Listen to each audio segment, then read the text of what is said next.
Oi, gente, meu nome é Vanessa Lacombe, sou psicóloga, proprietária aqui, né, idealizadora do Espaço Clínico Imaginatório.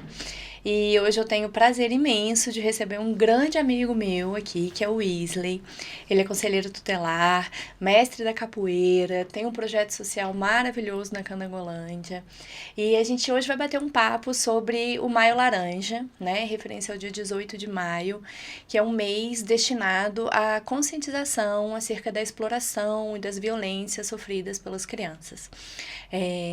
Então a gente vai começar esse bate-papo, espero que vocês gostem. E é isso. Vamos lá? Então, Vamos. Wesley, queria pedir para você se apresentar um pouquinho, para o pessoal te conhecer. Então, Vanessa, primeiramente eu gostaria de agradecer o convite, né? É um prazer imenso estar aqui com você, como você falou da nossa amizade, e por esse trabalho importante também que o Espaço Clínico Imaginário, né? Tá, Imaginatório. imaginatório está trazendo, e é o ideal, né? Então, assim, o meu nome é Wesley Pereira de Souza, hoje estou a conselheiro tutelar na Canangolândia, já pelo terceiro mandato, né? Desenvolvo projetos sociais na área da capoeira, né? E também entre outros projetos, né? E Uhum. estou muito feliz de estar aqui mais uma vez, que é só esse nosso bate-papo já é uma forma da gente lutar contra qualquer forma de violência contra criança e adolescente. Isso, exatamente. Então vamos falar um pouquinho do porquê, né? Como que surgiu essa data do 18 de maio, né? Acho que é importante, nem todo mundo conhece, Sim. né? Enfim, como surgiu, né? Quais os objetivos, enfim. Então surgiu em 1973, né? O caso da menina Araceli, que sofreu violência, uma menina de 8 anos, né? Ela foi raptada, violentada e morta por meninos da classe média no Espírito Santo, né? E aí, até hoje esse caso não foi solucionado, né? Uma coisa terrível. Mas, então eu queria que você falasse um pouquinho, Wesley, como é que para vocês, né, de conselho tutelar, essa história do 18 de maio. Então, Vanessa, o que que acontece? O 18 de maio, ele é um marco muito importante, né? Uhum. Apesar de ter sido sobre um fato que, assim, uma tragédia, né? A primeira coisa que eu gostaria de passar para os nossos espectadores, né? E a todos que estão nos assistindo é o seguinte: a instituição que deve proteger a criança e o adolescente é a família. Uhum. Essa é a instituição basilar, né? No caso da Araceli, o que que aconteceu, né? Ela foi monitorada por né, esses agressores, né? Eles sabiam o caminho que ela fazia para a escola, horário que ela descia do ônibus. Então, assim, ela foi vítima de abuso sexual, sem contar das outras violações que ela sofreu, né? Uhum. Então, assim, hoje, o 18 de maio, ele traz não só para o Conselho Tutelar, mas assim para toda a rede de proteção, uma significância de estar mostrando para a sociedade a importância, principalmente, da denúncia. Porque Uhum. nem todos os casos o Conselho Tutelar sabe, a Polícia Civil sabe, a Polícia Militar, entre outros órgãos de proteção.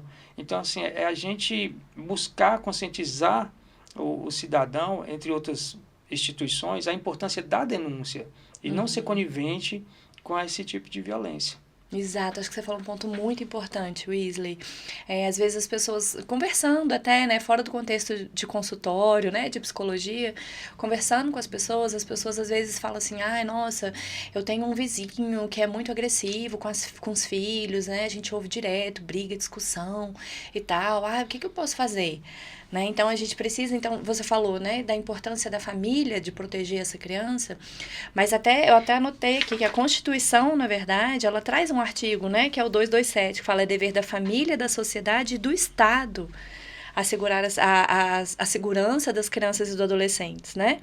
Então, além de colocá-las a salvo de toda forma de negligência, discriminação, exploração, violência, crueldade e agressão. Então a gente tem uma série de camadas aí que a gente não está falando só da violência sexual, né? A gente Sim, está falando de todas as violências sofridas por crianças e o papel de cada um, dentro desse contexto, do papel da sociedade de proteger os menores enquanto sociedade. Tem até aquela frase que fala assim, que é preciso uma aldeia para criar uma criança, né? Então, a gente precisa dessa força da sociedade, e aí até o slogan da campanha 18 de maio, que é o Faça Bonito, né? Ele é um convite para cada um, enquanto membro da sociedade, proteger, denunciar, fazer o seu papel na proteção desses menores, né? Eu acho que é fundamental o que você falou. Então, em que situação, Wesley, você enquanto conselheiro tutelar, em que situação a população deve intervir, deve procurar um órgão para fazer uma denúncia, né? Quando, como, mas um medo que eu ouço muito das pessoas é assim, mas se eu denunciar, eu posso ser incriminado, mas eu não sei se realmente isso está acontecendo. Né? Então, eu queria que você falasse um pouquinho disso, desse processo de denúncia, como que é, em que caso procurar, né? Como fazer. Vanessa, uma coisa interessante que os mecanismos, né, que a lei do ECA traz, é a gente trabalhar nesse 227 da Constituição.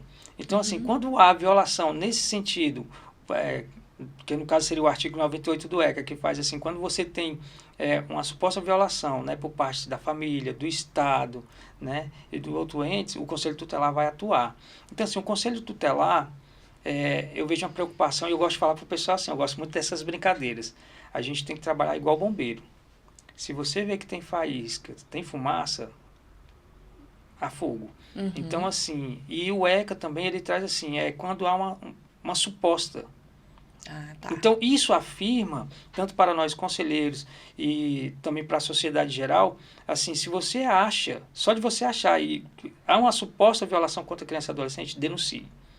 Porque, assim, dentro de 4 paredes, você não sabe o que está acontecendo. Então, até então, você está apenas tendo uma suposição. Agora, nós sofremos muito com isso.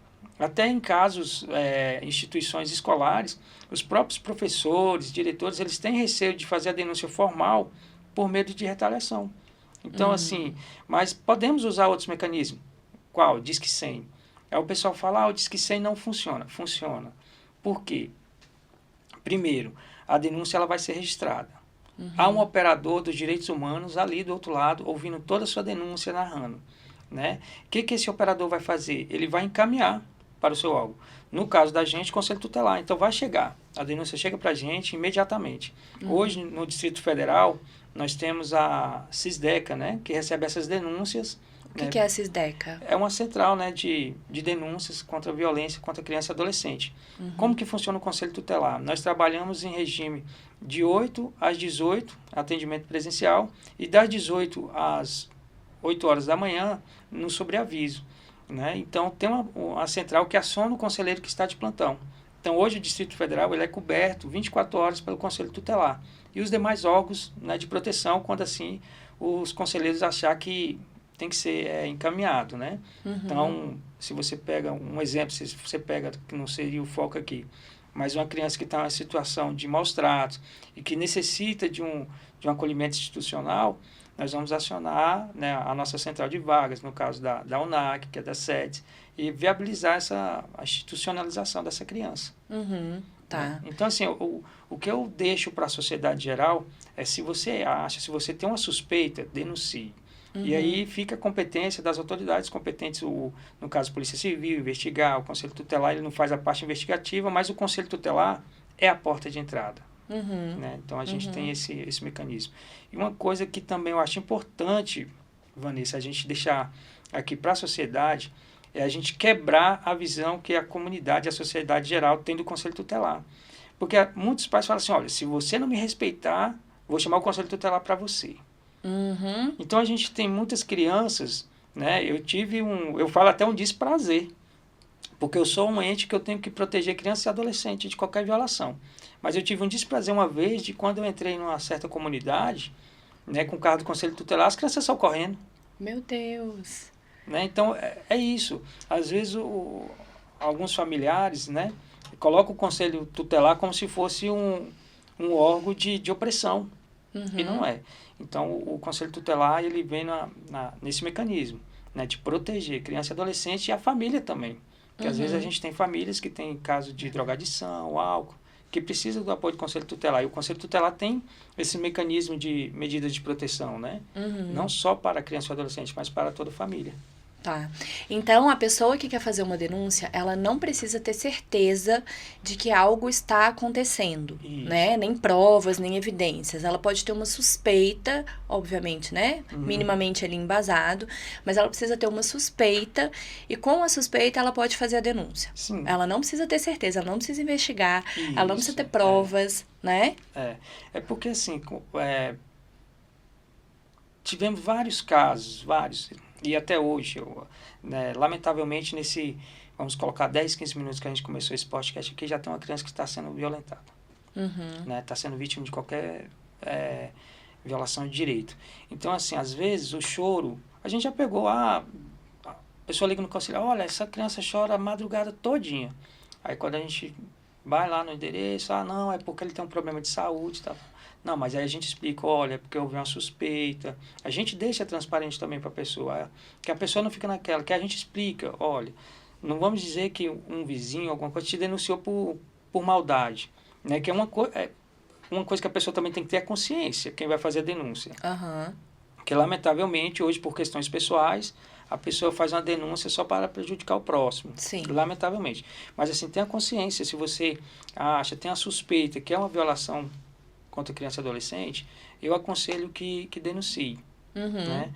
Um fato importante, voltando aqui até a temática do 18 de maio, do Maio Laranja, é que os números de denúncias acontecem exatamente no maio, né? No 18 de maio. Principalmente porque começam as campanhas. Né? Então, principalmente nas escolas, principalmente as adolescentes meninas, que elas se sentem seguras. Né? Quando o conselheiro ou o próprio pessoal da Polícia Civil vai fazer as palestras, olha, os canais de denúncia é esse. Então, o número de denúncia aumenta. Né? Então, assim... isso, eu acho uma coisa legal que você está falando, Wesley, porque muitos pais, assim, às vezes professores, têm receio de falar sobre violência sexual com as crianças. Né? Só que esse receio, na verdade, ele não protege as crianças, né? Não falar sobre violência sexual protege o agressor. Sim. Porque quando a gente fala quando a gente explica, a criança e o adolescente, eles tomam consciência do que é aquilo que está acontecendo com eles. Porque muitos agressores usam aquela fala, a gente vai fazer uma brincadeira, a gente vai fazer um joguinho, né? A gente tá aqui, então, mas é um segredo, não pode contar para ninguém.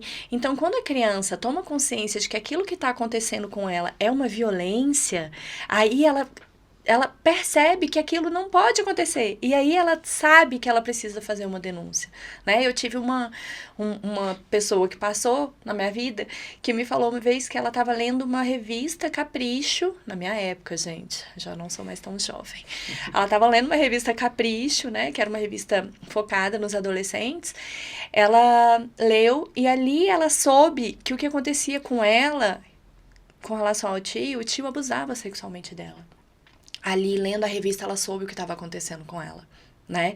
Então, que importância a gente falar sobre violência sexual. Que importância a gente dar espaço para que as crianças saibam, para que as crianças procurem ajuda, né? Para que não só violência sexual, mas todos os tipos de violência, né? O caso Bernardo, enfim, né? É uma situação dessas absurda, que a criança procurou ajuda, foi atrás, pediu, né? Ela, inclusive, procurou um conselho tutelar, né? Não foi atendida, enfim.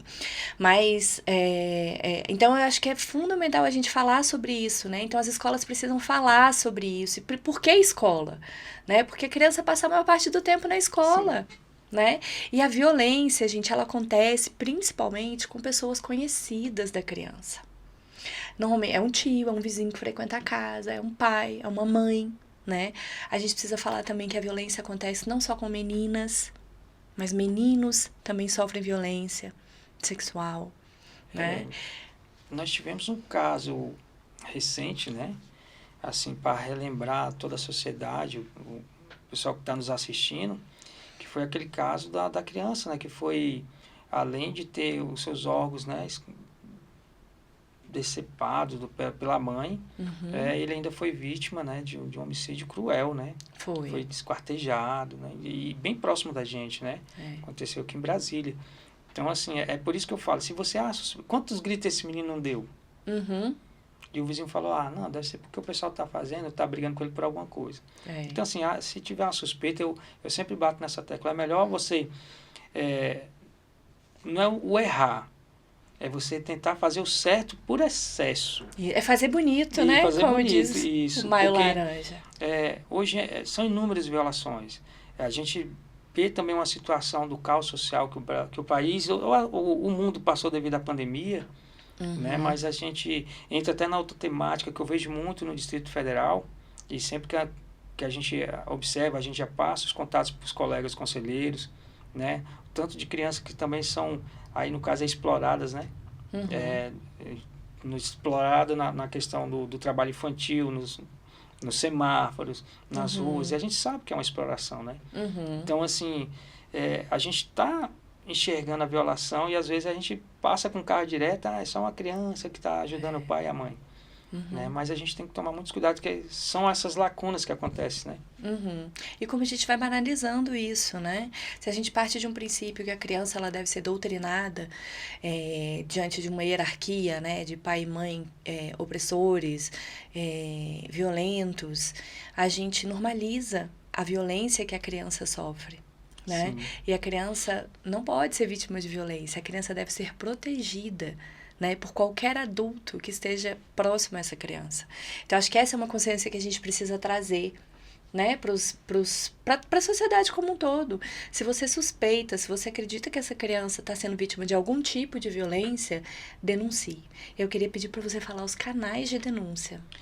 Olha, Vanessa, um dos principais que eu aconselho é o Disque 100. Primeiramente o Disque 100, porque assim, a denúncia automaticamente ela é formalizada, o Conselho Tutelar ele tem por dever e obrigação de responder, tanto ao Ministério Público, hoje nós somos, no caso do Distrito Federal, nós somos vinculados administrativamente à Secretaria de Justiça, né, do Distrito Federal. Então, nós temos também aqui no Distrito Federal, não só no Distrito Federal, né, nós tivemos em 2014 o decreto que versa sobre a questão da utilização dos sistemas, que é o CIP, que é o sistema que utilizamos para fazer as denúncias, né? Captar e tomar os procedimentos. E o que acontece? O Disque 100, a gente tem que fazer todo o trabalho.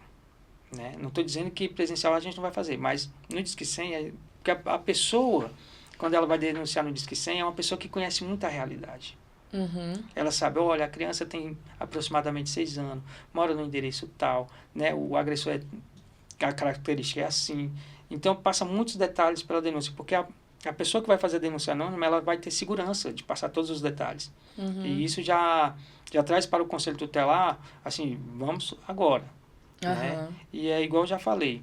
Então, tem o Cisdeca, que também é um canal da Secretaria de Justiça, que é muito bom. Né? A própria Polícia Civil, você pode ou ir à delegacia, ou o próprio 197, a Polícia Militar, o 190, qualquer outro órgão também você pode estar denunciando, né? Que vai chegar ao Conselho Tutelar.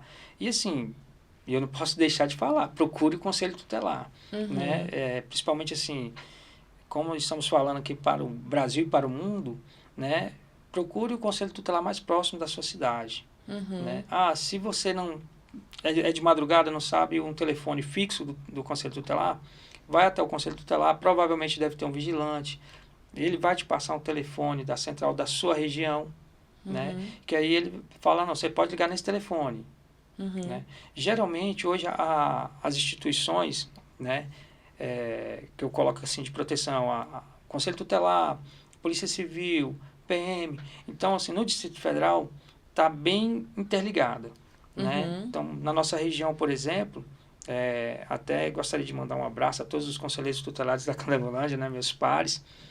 Na Candangolândia, às vezes a gente recebe ligação direta do próprio delegado, de madrugada, que ele já sabe até o telefone pessoal do conselheiro. Né?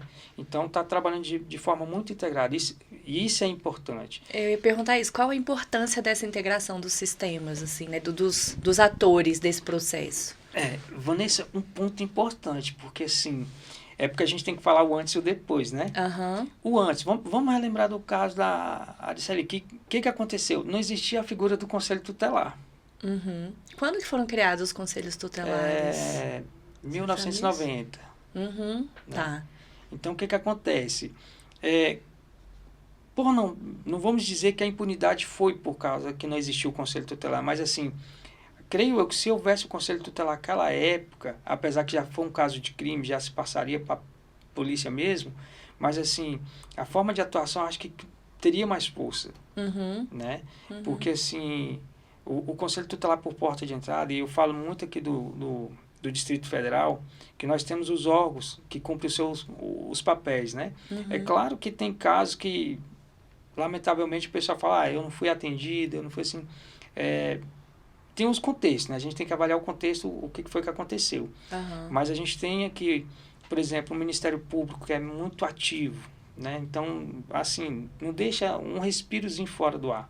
Né? A própria Polícia Civil. Então, na nossa localidade, eu tive uma felicidade, acho que uns 2 meses, a gente estava atendendo uma situação de maus tratos contra a criança, e eu atendendo, no momento que eu estava atendendo, chegou uma viatura da Polícia Civil para pegar informação com o Conselho Tutelar, né? É claro, de forma muito legal dentro da legislação, de quais as características de uma criança que estava sendo violentada na quadra X.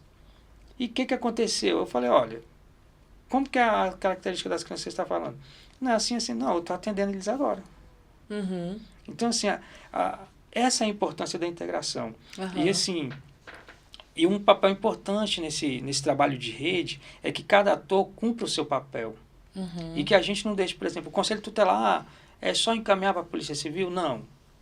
Encaminha para a Polícia Civil, mas dê continuidade no acompanhamento da família, ver como é que está a situação. Geralmente, quando chega a um caso que vai ao judiciário, o judiciário ele acompanha toda a situação, vê quais são as medidas, já retorna ao Conselho de forma respeitosamente, né, vendo quais foram as medidas aplicadas, e o próprio judiciário pergunta se há necessidade de novas aplicações. Então, assim, o judiciário continua acompanhando, o Ministério Público continua acompanhando, a própria polícia, né, numa situação não de criança, mas assim, a gente vê até na questão porque há muitos casos, Vanessa, assim, que crianças são vítimas de violação de direito, mas é um reflexo também nos pais, né? A mãe é vítima de violência, aí tem o Provide, que acompanha a mãe, aquela coisa toda. E a gente vê muitas situações do Provide procurando o Conselho Tutelar para ver como é que está esse núcleo familiar. Então, o que é o Provide, para quem não sabe? O Provide é uma central da Polícia Militar, né? Um programa, na verdade, que eles acompanham as mulheres que são vítimas de violência doméstica. Né? Então, assim, eu creio que esse é o ponto fundamental, que cada ator dessa rede cumpra o seu papel. E assim, eu falo pelo Distrito Federal, a gente tem uma rede de proteção que vem funcionando, né? E essa comunicação é importante. E eu vejo até na própria Polícia Militar hoje, quando há troca de comando, eles procuram conhecer os atores da rede. Né? Eu acho que é para dar essa continuidade, né? E agora a gente vem com toda essa coisa depois da pandemia, né? Agora a gente está com essa questão dos massacres nas escolas. Então, assim, cada um ali fazendo o máximo para cumprir o seu papel. E entendendo que o seu papel único não é o seu individual, né? É um coletivo, que se você falhar, todos falham. Exatamente. Vai ter uma quebra na corrente, né? Exato. Muito importante. Weasley, o que para o ECA, né? Vocês atuam dentro do Conselho Tutelar baseados no ECA, não é isso? Isso. Para o ECA, qual idade de criança, adolescente, até que idade vocês atuam? Como é que está isso? Olha, de 0 a 21 nós vamos colocar. Por que a gente fala de 0 a 21? Porque há situações, né, que o Conselho Tutelar vai acompanhar alguns adolescentes até os 21 anos. Né? Adolescente não, o jovem, na verdade, né? Quando passa dos 18. Por exemplo, um exemplo é o socioeducativo. Né? Vamos falar, aquele adolescente ele cometeu um ato infracional, né, às vésperas de completar 18 anos. Ali 17 anos, né, 11 meses e 30 dias, e quando ele completar o aniversário, ele fez o ato infracional. Foi apreendido, foi encaminhado para o socioeducativo. Se acaso ele for responder pelo ato infracional, dependendo, né, da medida socioeducativa que ele vai cumprir, 6 meses, que é reavaliado de 6 meses, né? Aham. Ele pode ficar até 3 anos, dependendo do ato infracional que ele cometeu. Então, o que acontece? Dependendo da situação, a gente vai acompanhar esse jovem também de 21 anos. Né? E por que a gente fala isso? Que é o 227 da Constituição, né? Que ele fala quem são os atores que devem zelar pelos direitos, né? Mas quando esses atores não zelam e ele faz com que esse adolescente seja vítima de alguma violação de direito, entra o Conselho Tutelar. Então, no socioeducativo, quem vai atuar para zelar dos direitos, né, é o Conselho Tutelar.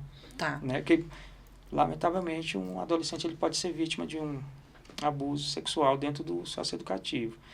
Assim, a gente não tem relatos aqui no Distrito Federal nesse período curto, né, que houve. Mas é só um exemplo, né? Pode ser que aconteça. Né? Mas se acontecer também o socioeducativo, a gestão, ela tem todo um aparato, tem todo um trabalho, tem toda a equipe.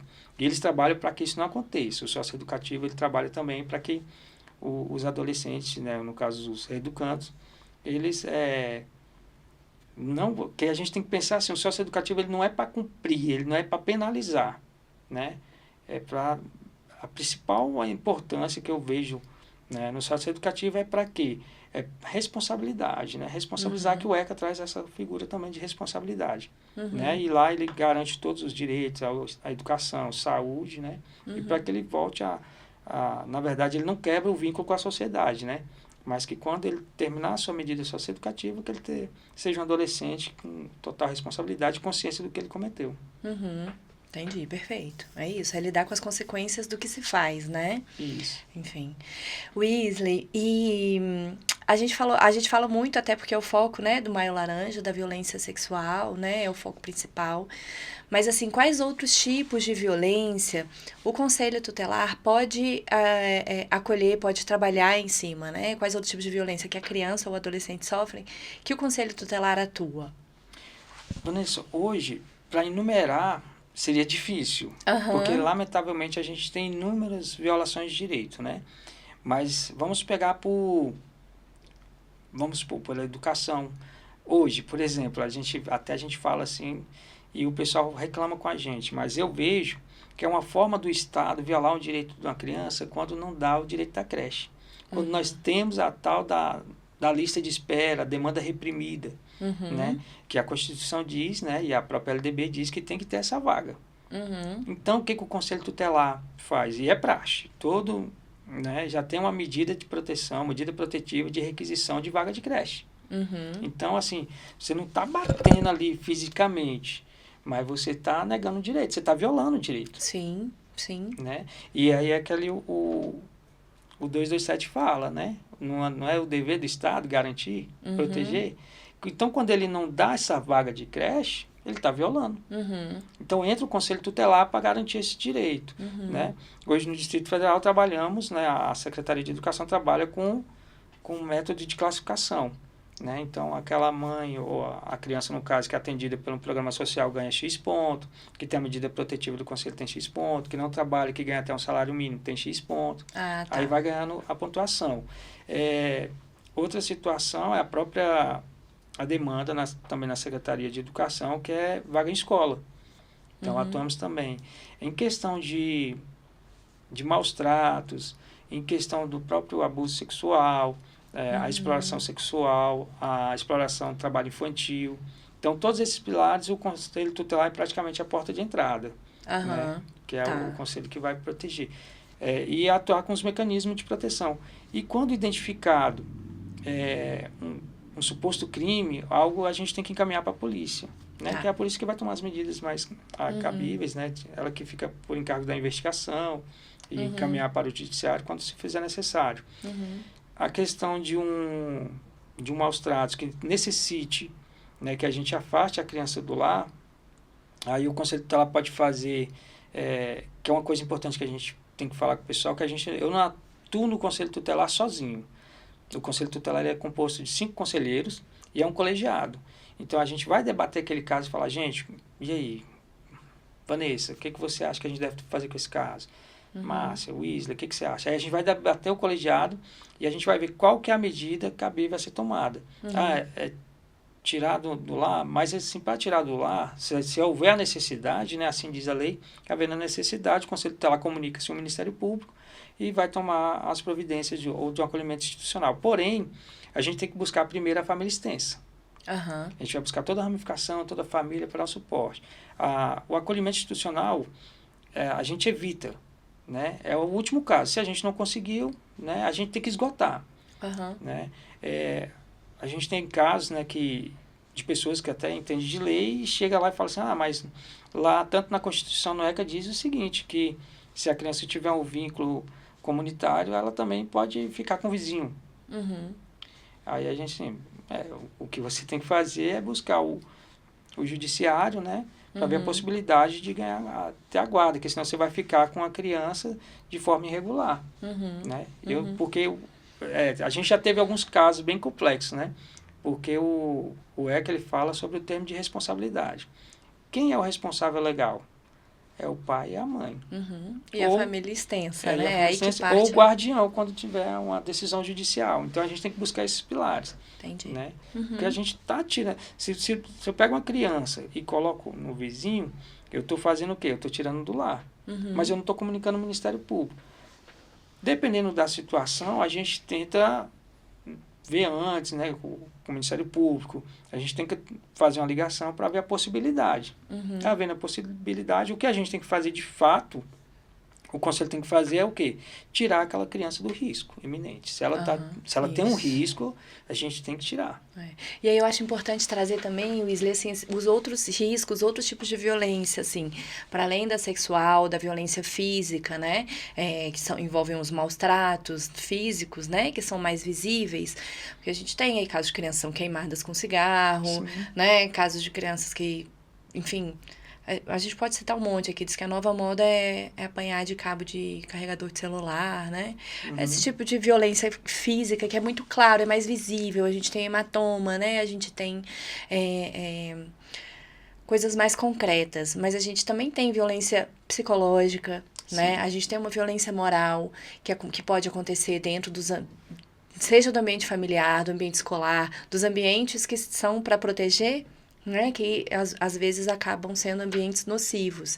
Então, acho que a gente precisa falar desse tipo de violência também, né, dessa violação dos direitos da criança que não está tão visível, que não estão, a violação não está tão visível, né, tem violações ali que são menos palpáveis. Então, por exemplo, essa violência psicológica também acontece, né, já conheci casos de crianças que a mãe botava a criança para assistir filme de terror e depois ficava dando susto na criança. Isso é uma violência psicológica, né, isso não pode acontecer. Né? Não, Vanessa, foi bom, assim, o que você pegou, assim, de falar dessas violações, é que a gente tem, assim, um olhar, e hoje a gente tem casos, assim, até de criança, não vou só adolescentes, não, que está sofrendo muito com a questão dos jogos. E é um caminho de via dupla, por quê? Hoje o pai trabalha, ou o pai tem alguma ocupação e o pai não consegue ficar ali 100% acompanhando aquela criança ou adolescente. E o que acontece? Aquela criança ela já está sofrendo com a questão psicológica, porque está tão amarrada ao jogo que as atitudes dela começam a prejudicar o seu relacionamento na escola, na família. E o que acontece? A mãe e o pai praticamente estão sendo coniventes. Né? E tanto nessa questão dos jogos, e quanto na questão do abuso sexual, uma coisa que a gente tem, assim, principalmente os profissionais, né, da psicologia, né? O que acontece? Vai trabalhar com os sinais. Né? Mas quando há os sinais já chega, é porque já está acontecendo. Mas que sinais são esses que a gente precisa estar atento? Né? A gente precisa estar atento a mudanças, a gente precisa estar atento a mudanças de comportamento, né, da criança, do adolescente, enfim, né, assim, a gente não vai falar aqui agora só dos jogos, mas de uma maneira geral, né? Mudança comportamental, um aumento da agressividade, rompantes de raiva, alteração no padrão de sono, padrão de alimentação. A gente precisa estar atento à fala, aos desenhos, ao que a criança, a padrões de medo. Então, se a gente percebe que sempre que a pessoa está naquele lugar, que a gente fala, vamos lá na casa do tio fulano de tal, a criança apresenta um medo, uma repulsa, não vou, uma resistência, não quero ir, choro descabido, assim, desproporcional, comportamentos regressivos, então uma criança que volta a chupar dedo, que volta a fazer xixi na cama, né, que não consegue mais controlar esfíncter, que começa a falar igual bebezinho, né? Então, a gente precisa estar atento a muitos sinais. Em caso de violência sexual, tem especificamente a criança começa a falar muito e demonstrar muito interesse sobre as partes sexuais, né? Sobre a criança que não necessariamente se protege, porque às vezes é uma criança que passa a ter um comportamento assim hiperreativo de se proteger, mas às vezes a gente tem o outro extremo, que é a criança que começa a se expor demais, né? Que eu tive uma criança que entrou no consultório, levantou a saia, abaixou a calcinha e falou: olha aqui, titia, foi aqui que fulano fez não sei o que, não sei o que. Então ela perde, porque a criança perde esse contorno de si própria, né? Sim. A criança violada, que não é respeitada, ela é uma criança que perde o contorno de si própria e ela passa a violar, ela passa a não respeitar também esse contorno do outro, porque ela não tem a noção de até onde ela vai. Uma criança invadida, ela invade, né? Então a gente precisa estar atento a esses sinais, né, de mudança comportamental. A questão dos jogos, Wesley, acho muito importante você ter trazido, porque até hoje na novela está sendo retratado aí, né, uma menina que está sofrendo violência. Já passaram por mim no consultório alguns casos de crianças que sofreram violência, assédio através de jogos. Então a gente tem esses jogos online, as redes sociais, que são uma porta para o mundo, né? Eu costumo orientar os pais dos meus pacientes de terem conversas com seus filhos, né? De, olha, assim como a gente conhece os seus amigos da vida real, né? Do concreto, os seus amigos da escola, seus amigos da rua, a gente também quer conhecer os seus amigos do mundo virtual. A gente não deve fazer essa separação de, querendo virtual, tá lá. A gente precisa trazer para perto, a gente precisa integrar esses universos, né? Integrar esses mundos. Então, assim como você está conversando muito com essa pessoa, eu quero saber quem é, deixa eu ver, deixa eu fazer uma chamada de vídeo, né? Só dá um oi, faz uma chamada de vídeo, fala que sua mãe quer conhecer, não tem problema não, eu pago o mico, né? Eu quero conhecer, sabe? Então a gente precisa integrar esses universos, a gente precisa saber, a gente precisa estar atento aos comportamentos dos nossos filhos. Mas a gente só vai perceber isso se a gente tiver uma conexão. Sim. Se a gente tiver momentos juntos, se a gente tiver conversa, se a gente tiver diálogo dentro da família. E uma coisa, Vanessa, assim, que a gente pode falar, né, para todos que estão nos assistindo é o seguinte: se o pai, a mãe, a família em geral não conversa, o aliciador vai falar. Exato. Ele vai falar. E o que acontece? O aliciador, principalmente, vamos colocar nessa questão do 18 de maio, no fato, né, de 1973. O que aconteceu? O aliciador, o que ele fez? Ele procurou conhecer todo o passo a passo da sua vítima. A realidade, se estava só, se não estava, se estava acompanhado, né, qual o horário. Né? Inclusive, a relato que ela pedia à diretora para sair um pouco mais cedo da escola. Então, até isso eles detectaram. Olha, mudou, está saindo mais cedo. Que era por causa de um ônibus, né, que ela pegava, que aquele ônibus ela chegava mais cedo em casa, por causa da distância. E o que acontece na questão virtual? Os aliciadores, eles também trabalham com os mesmos mecanismos. Né? Eles vão ali aos poucos ganhando essa confiança que a criança ou o adolescente não tem com os pais, eles ganham confiança. E no momento certo eles vão jogando. Aí fala assim: olha, qual é o momento que você está sozinho em casa? Aí o adolescente, por já ter confiança, olha, meu pai trabalha de 8, meio-dia ele vem almoçar, fica até as 2 horas, depois ele sai. Aí o que o cara fala? Não, então com isso aqui eu vou trabalhar. Então, exatamente. E é uma rede, o jogo não é individual, eles tem os jogos que ele trabalha coletivo, vai fulano tal.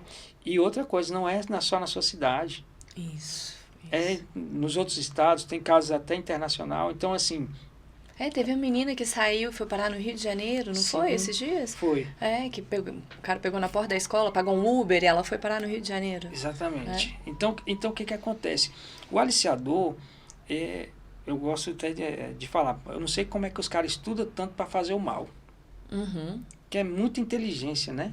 É muita inteligência. Então ele trabalha com muita delicadeza, muita cautela até chegar a conquistar aquilo que ele queria, ou do adolescente ou da criança, né? Então, assim, eu acho que uma das coisas que a gente pode passar para os familiares, né, e para você até que é vizinho também, é o quê? É você redobrar o olhar. A gente trabalhou muito com isso, né? Uhum. Redobre o olhar, multiplique o olhar, né? Fique atento aos sinais. Né? Faça bonito, Faça denuncie, bonito, faça a sua parte. E o que acontece?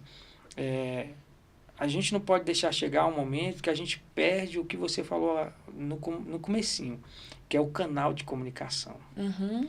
A gente não pode deixar quebrar esse canal de comunicação. Quando você quebra, que a gente, né, você já, tecnicamente falando, né, já começa a ver os ruídos, as barreiras na comunicação, e você já vai você está sentindo que você já está perdendo o seu filho ali. Isso. E se tu tá perdendo é porque alguma coisa está acontecendo.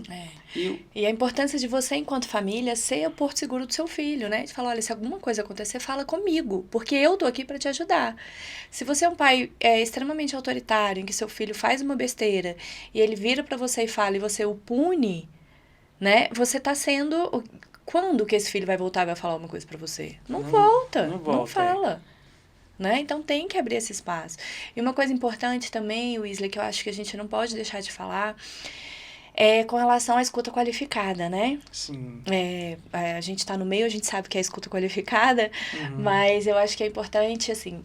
mas antes da escuta qualificada, eu queria pontuar uma situação que é quando a criança, né, um adolescente, ele revela para um adulto algum tipo, se ele tem uma relação de confiança com o adulto, para quem ele revela algum tipo de violência, a gente sabe que preditor de saúde mental para essa vítima é a forma como esse adulto reage à revelação da violência que a criança, que o menor sofreu. Então, a importância de ser acolhedor, de não culpabilizar, né? Porque, infelizmente, a gente ainda vê isso acontecendo, né? As vítimas sendo culpabilizadas. Mas a importância de você dizer, não acredito que isso aconteceu com você. Então, vamos tomar as providências necessárias. Né? Mas eu não tenho certeza, Vanessa, se o que esse menino está falando é verdade. Não interessa. Você não tem que ter certeza, você tem que encaminhá-lo para que uma investigação aconteça. Foi aquilo que nós falamos, né? Se você tem a suspeita... Procure um conselho tutelar, gente. Conselho, a polícia, tudo. Porque uma coisa é importante, Vanessa, que você mencionou aí, que olha só, isso particularmente, mas eu acredito que a grande parte dos conselheiros tutelares façam dessa forma. Né? Quando há uma situação, principalmente de abuso, que adolescente busca, e a gente tem casos que adolescente busca nem fala com a mãe. Por quê? Olha o grande caos que a gente passa. A mãe, e aqui não estou culpando a figura de padrasto, gente, por favor, não estou culpando. São contextos históricos e índices. Porque eu também sou padrasto, né? Então, assim, não estou culpando. Mas o que acontece? A mãe, que ela é casada, né? E com um cara que não é o pai dessa... Vamos colocar aqui já como vítima de um abuso, né? Só que o pai, ele é o provedor. O padrasto, ele é provedor, né? E essa mãe, ela passa por uma situação... social, que ela não tem um apoio nos membros da família, por algum motivo, N motivos. Ela não tem apoio da família, ela não tem apoio de vizinho, e ela só tem aquele cara. E aquele cara, né, eu estou colocando uma situação hipotética aqui de um agressor, né, de um abusador. Né, ele sustenta, ele dá o dinheiro para ela. E acontece o seguinte, quando essa adolescente ela é abusada, né? E ela tenta, já através de alguns sinais, algum meio, falar com a mãe. Mãe, aconteceu isso, mãe. A mãe, que dia que ele fez isso com você? Para de besteira. Não confia, não dá aquele ponto desqualifica, isso. Né? E aquela menina, ela vai sofrendo. Isso. Chega um outro momento que ele começa a ter outras atitudes com ela, que chega a questão de ver de fato, agressões físicas, né? E o que acontece? Essa adolescente, ela busca conselho tutelar sozinha. Olha, minha mãe não acredita, mas meu padrasto faz isso, faz aquilo. Eu, particularmente, mas os outros, acredito que a maioria dos conselheiros devam fazer algo parecido, a gente evita revitimizar essa adolescente. Então, assim, opa, é uma suspeita de abuso, tá. Então, assim, a gente fala para ela, ó, fica tranquila, a gente vai te dar o suporte, né, a gente tem mecanismos para isso, tal. A gente não entra em muitos detalhes. Por quê? Quando vai para a escuta qualificada, ela vai ter que relatar, né? É claro que os profissionais têm todos os meios, né? De chegando, de ir ali. Então, vou colocar como referência aqui o próprio 18 de maio, né? Que é onde caminhamos para uma escuta qualificada. Então, assim, é buscar não revitimizar essa adolescente, né? E, lamentavelmente, a gente tem esse reflexo de quando a mãe não confia, né, algum familiar, que até a irmã mais velha também diz, aqui ele não faz isso com você, não fez comigo porque fez com você. Isso. Né?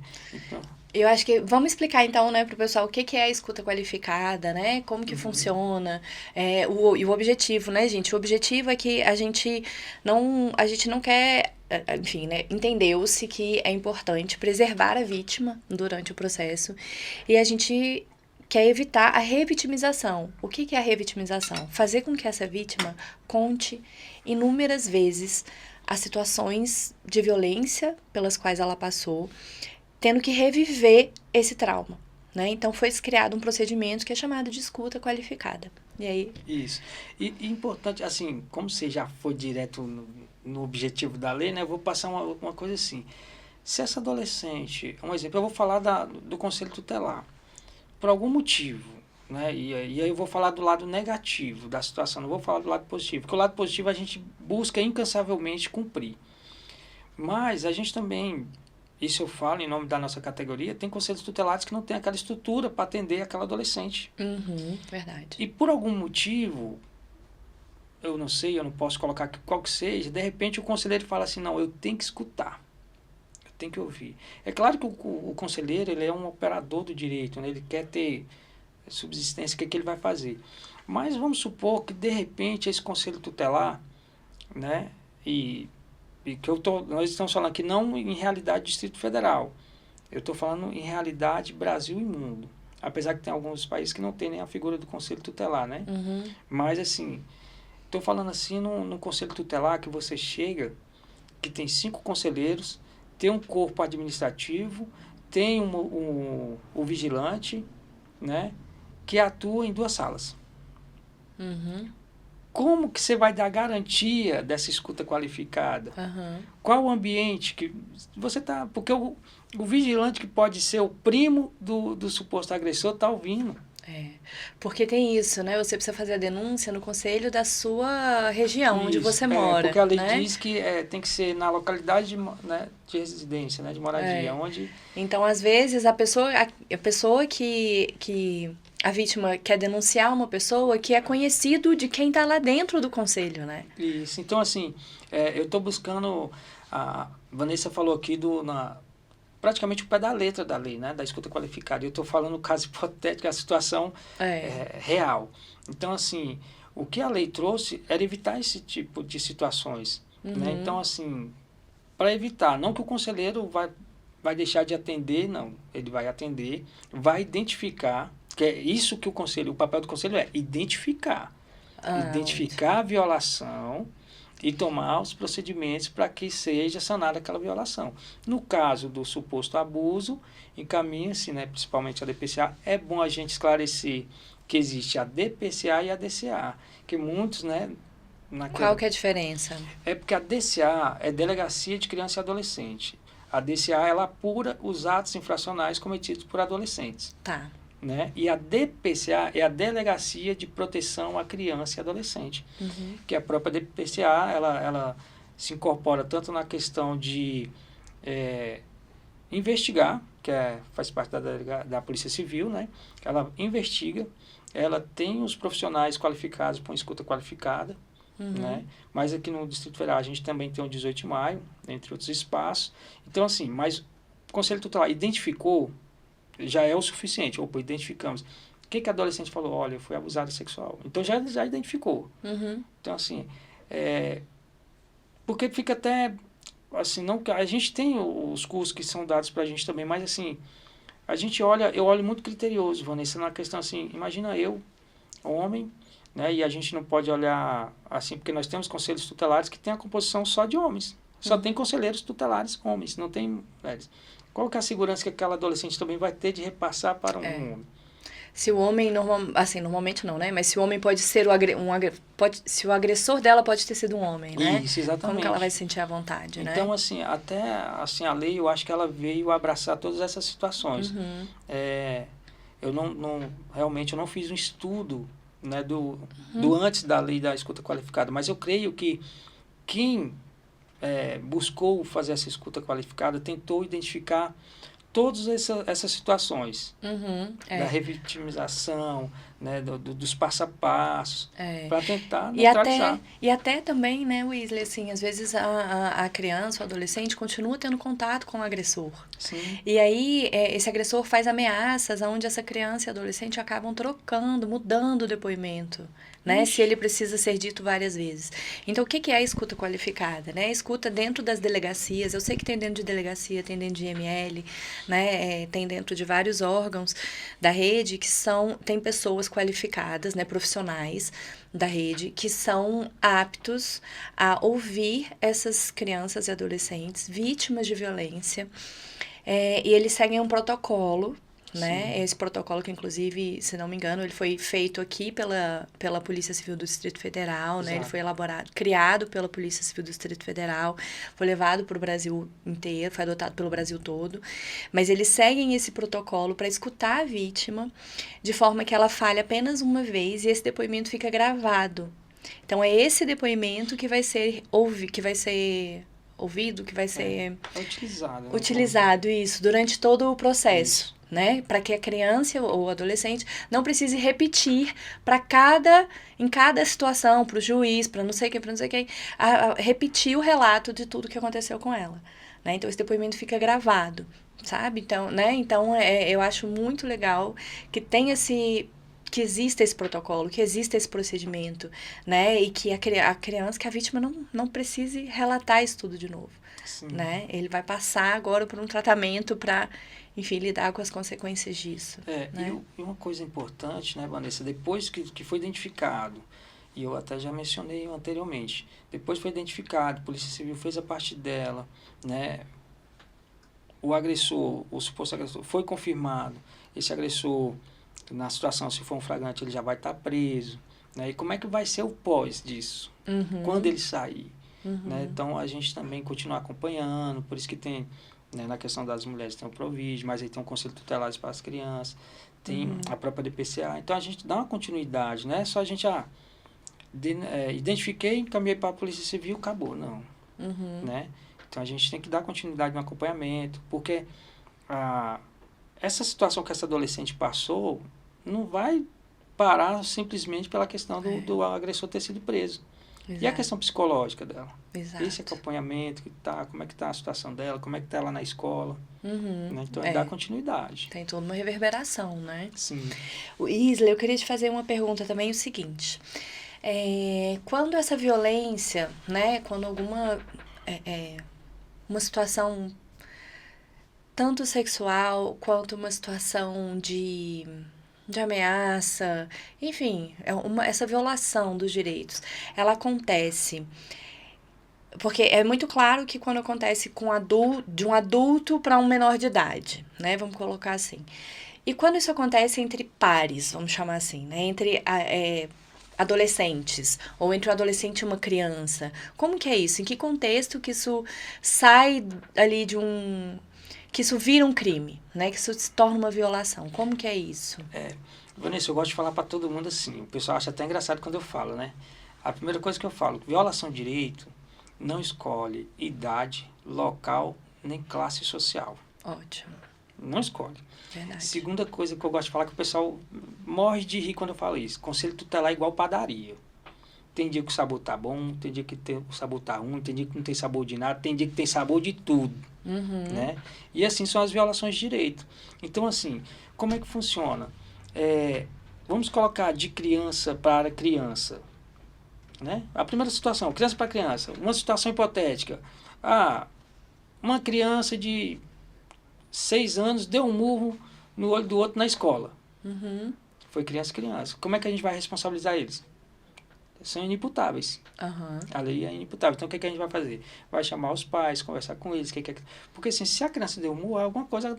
Ela tem uma referência, né? Mas é inimputável. Então, perfeito. É a primeira coisa. Criança é inimputável. Chama os pais, né? Conversa e orienta, evitar. Resolvemos. Segundo, vamos por uma escala. Adolescente.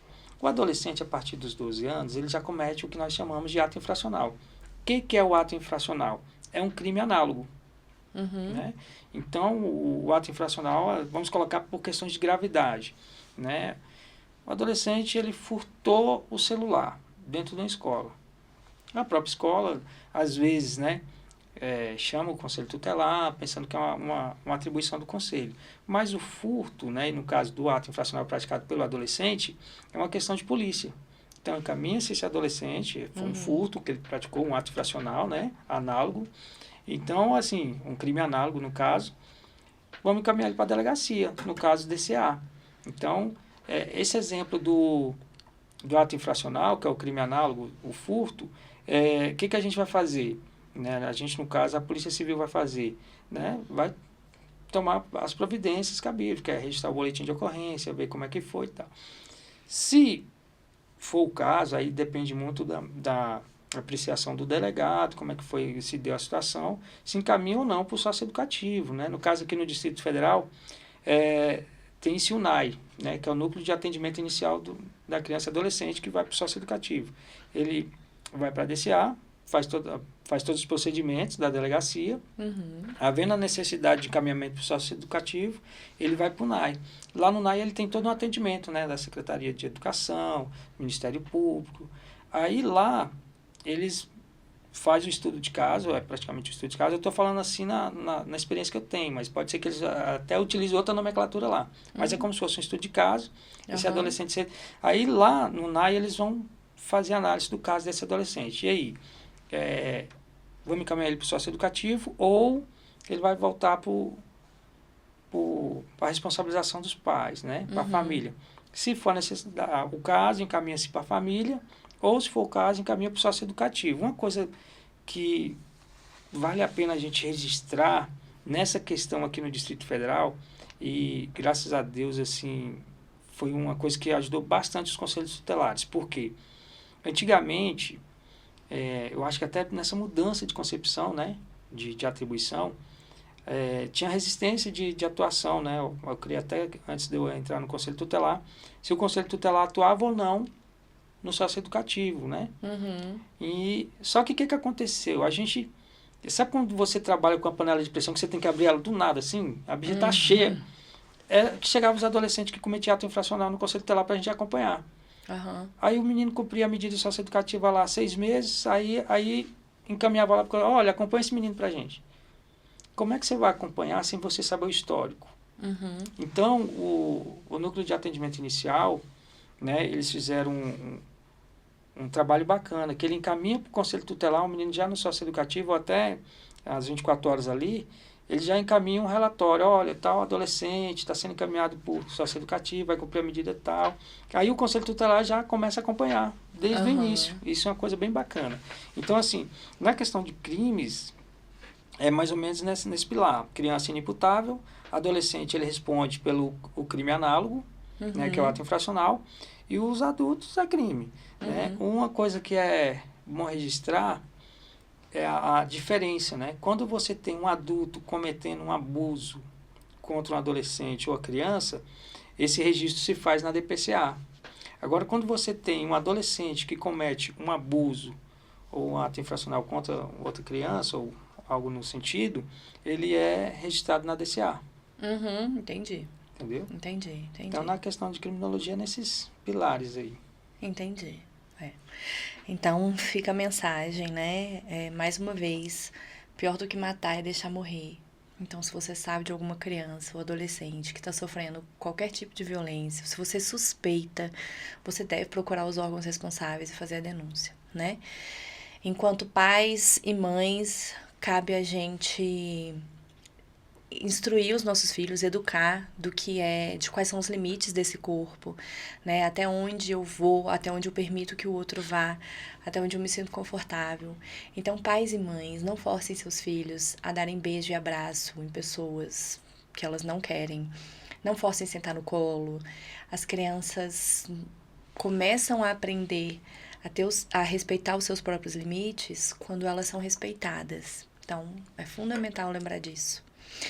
E aí, Wesley, eu queria pedir para você falar um pouquinho do seu projeto do Ascajode, né? Para quem não conhece, você explica um pouquinho do trabalho da capoeira. E queria pedir para você explicar o projeto e também para falar um pouquinho da importância de projetos sociais na prevenção de crimes entre adolescentes e crianças. Qual o papel disso, a importância? Então, Vanessa, assim, a gente teve a satisfação, inclusive a gente está aqui, né, no nosso estúdio hoje com a pessoa que é presidente da Associação de Capoeira Jogo de Dentro, né, conhecida como Ascajode. Eu sou um dos mestres voluntários, né, e um dos fundadores da associação. Esse ano, né, completou 24 anos de trabalho. A gente tem um trabalho base na Candangolândia, mas já está se espalhando aí pelo Distrito Federal. E assim, qual que é a importância? Isso eu vou falar aqui em nome das Ascajode, mas representando todos os projetos sociais. Uhum. Principalmente, não estou aqui, pessoal, desvalorizando nenhum projeto, mas assim, principalmente de lutas, né? Porque antigamente o pessoal tinha uma espécie de discriminação. Vou colocar meu filho na capoeira, vou colocar no jiu-jitsu, vou colocar no judô, vou colocar... Não, ele vai aprender a bater mais. Uhum. Mas assim, os verdadeiros professores de artes marciais, ele tem como carro-chefe a disciplina, né? E às vezes a gente pega muitos adolescentes, né, que vêm com aquela carga de indisciplina e a gente consegue colocar ele no caminho certo. E o papel de um projeto social que tem grandes profissionais de luta, né, encabeçando esse projeto, ele agrega valor à família através da arte marcial.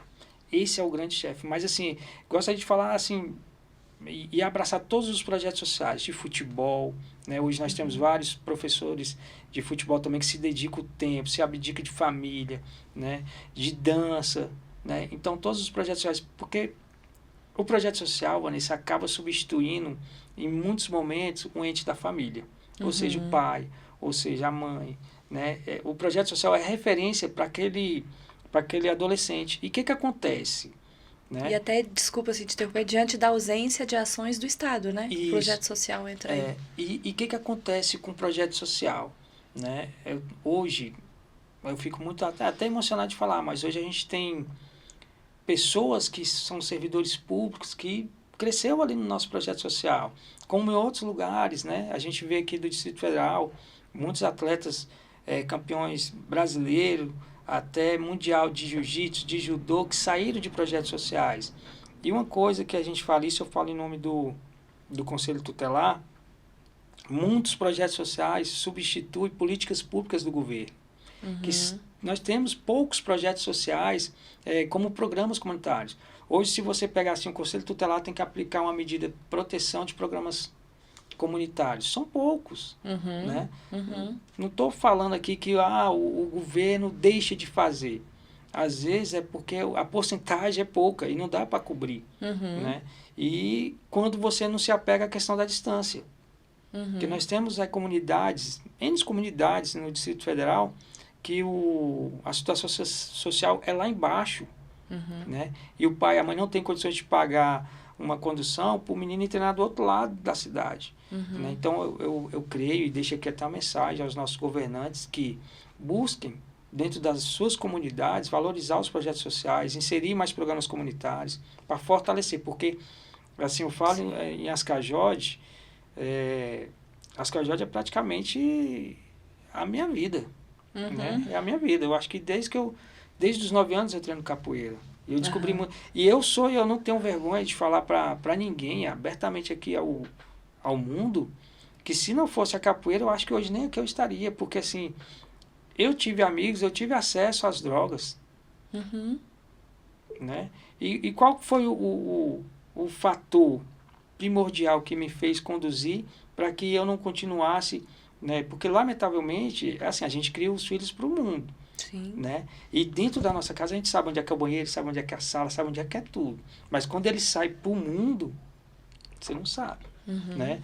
E então, assim, quando eu falo que eu tive acesso, porque da minha juventude mesmo na Cramolândia, eu tenho vários exemplos de meninos que cresceram comigo, que jogaram bola, que hoje, lamentavelmente, já não estão mais aqui, partiram para outro mundo. E então, qual é um dos fatores principais, assim, disso? É a família. Depois da família, a gente tem os valores comunitários, que foi o projeto. Então, a capoeira, ela me conduziu para um caminho de sucesso, né? A capoeira, ela me deu outros pilares, né? Para mim, a questão profissional, né? Tive oportunidade, a gente teve oportunidade de trabalhar junto, a gente... e se tu pensar assim, se tu fosse ver a minha trajetória, tava tudo envolvido, a capoeira estava no meio. Tudo que eu fazia, a capoeira estava no meio. Então, assim, eu acho que, senhores, valorize os projetos sociais, busque os projetos sociais, seja parte do projetos sociais. E o projetos sociais não é só o professor e o filho, não, é a família também, tem que estar junto. Isso mesmo. E a importância do esporte também, né, Weasley? Sim. A gente sabe, tem muitas pesquisas que falam dos benefícios do esporte em várias questões, né? A gente tem a questão do saber trabalhar em equipe, do saber perder, desenvolver tolerância à frustração, né? Habilidade. Habilidade física, o córtex pré-frontal, que é, né, responsável por controle inibitório, que é o nosso freio, né? O freio moral. Então, a gente sabe de uma série de benefícios do esporte. Então, esporte é fundamental para a gente criar cidadãos conscientes, né? Cidadãos participantes, enfim, e que consigam fazer boas escolhas, né? Nos seus caminhos. Sim. Eu posso falar também que eu acho que muitos professores já passaram por essa situação. A gente também passa por frustrações nos projetos, né? Que a gente não tem só vitórias e ganhos, a gente tem percas também. A gente já perdeu adolescentes por as drogas, né? Mas assim, a gente tem que buscar levantar a cabeça e buscar, e se acaso foi um erro no projeto, que a gente tenta colocar o erro na gente. Poxa, eu poderia ter feito mais. Mas a gente sabe assim, cadê aquele tripé, né? Do projeto, a família, a sociedade. Eu gosto de falar para todo mundo, eu não vou falar o nome da instituição para não fazer o mexer, né? Mas assim, eu gosto de falar, tem uma instituição que ela gosta de avaliar assim. Se você errar, você perde o que você acertou. Eu gosto de falar para todo mundo. A família está acertando, está caminhando para o caminho certo, educando. Só que esse adolescente, é uma necessidade da vida. Ele vai ter que sair de casa. Ele não vai ficar ali. Ele vai fazer um estágio, então ele vai sair de casa, ele vai conhecer outros áreas. E nesses outros áreas, pode ser que ele conheça pessoas que possam tentar levar ele para o caminho errado. Se essa pessoa consegue levar ele para o caminho errado, vai anular o que a família está fazendo. Aí depois entra o papel do professor de capoeira, de jiu-jitsu, judô, na vida desse adolescente, consegue dar mais um ponto positivo. Então, assim, a família estava acertando, o outro puxou para trás, neutralizou, mas o professor conseguiu colocar mais um ponto. Então, estamos com um ponto positivo. Aí tem outro ponto que a gente mal conversou, mas aqui eu gostaria de deixar bem claro para todo mundo, é a questão da religião. Independentemente de qual seja a sua religião, tenha fé, né? Acredite em Deus, né? Deus acima de tudo, que você possa conduzir sua família com os pilares religiosos também, independentemente de qual religião, que o pessoal até na capoeira, o pessoal tem, mas capoeira é de religiões afro. Não, a gente, assim, qual que é a nossa religião? O bem-estar físico, emocional, né, daquele cidadão envolvido no nosso projeto, que é para a gente formar cidadãos mesmo. Esse é o nossa religião. É isso aí. Muito bom. Obrigada, Weasley. Você quer deixar alguma mensagem final? Quer falar alguma coisa? Olha, Vanessa, mais uma vez eu gostaria de agradecer, né, o convite, estamos à disposição. Em nome de todos os conselheiros tutelares do Distrito Federal, do Brasil e do mundo, nós pedimos novamente à sociedade, qualquer suspeita, denuncie. Vai na suspeita mesmo, não precisa você... Porque até você procurar essa certeza, de repente essa criança já está sofrendo há muito tempo. Né? E se por acaso não for, vamos colocar assim, a denúncia que você pensava não for verídica, você não errou. Você garantiu o direito, né? Então, eu gostaria de deixar essa mensagem para o pessoal, que denuncie, faça bonito, né? Estamos aí com mais um Maio Laranja vindo agora. São várias atividades que vai ser no Distrito Federal, várias palestras. Procure informações no Conselho Tutelar da sua cidade, porque vai ter ações em conjunto, mas vai ter ações distintas também. Então procure se interagir com as ações da sua cidade, participe mais, porque você participando, você vai triplicar seu olhar e você vai garantir mais direitos de criança e adolescente. Eu tenho certeza que você sendo um braço nosso, um olhar nosso do Conselho Tutelar, porque pai, mãe, o professor do projeto social, ele é um conselheiro tutelar, ele é um ente que garante. Então você vai nos ajudar bastante. É isso aí. É isso, Wesley, eu quero te agradecer. O Wesley é meu amigo já de muitos anos, a gente se conhece, mestre de capoeira, vocês já viram, né, gente? Maravilhoso. Tem esse projeto maravilhoso na Candangolândia, quem quiser conhecer, a gente vai deixar aqui os contatos do mestre Wesley. Vale a pena conhecer e apoiar o projeto, é muito legal. E sempre me auxilia, né, Wesley? Quando eu tô com os casos cabeludos no consultório, eu ligo, Wesley, olha, tô com uma dúvida, esse caso assim, né? Como que a gente pode fazer? Eu acho que esse é um papel também legal, né? Que se vocês têm dúvida, procurem o Conselho Tutelar, eles vão orientar, né? Eles vão poder te direcionar. Realmente, assim, eu sou muito feliz de ter essa parceria com o Wesley, muito feliz de conhecer, né, um pouco dos meandres, né, dessas situações todas de violência. Então, quero te agradecer mais uma vez, né? Obrigada pela sua parceria, por tudo que a gente faz juntos, né? Que a gente já fez, né, Wesley? Então, agradeço mais uma vez. Obrigada pela sua contribuição. Gente, segue a gente lá nas redes sociais, @ImaginatórioDF. A gente tá sempre postando conteúdos de qualidade para vocês. O meu também, Vanessa Lacombe. Mestre Wesley, por favor, qual que é o seu @? Deixa seus contatos. Pessoal, para não ficar muito difícil, né? @Wesley Capoeira. Fica bem fácil. Mas lá tem todos os contatos também, tem os nossos projetos. Convido o pessoal também, a gente tem um projeto que não é só de capoeira, né? Mas se o pessoal também quiser se divertir com a gente nesse período de festa junina, a gente tem uma quadrilha brincante também. Ah, né? que legal. Que é o nosso projeto de quadrilha é o quê? É fazer as pessoas felizes. A gente não tem uma quadrilha formada.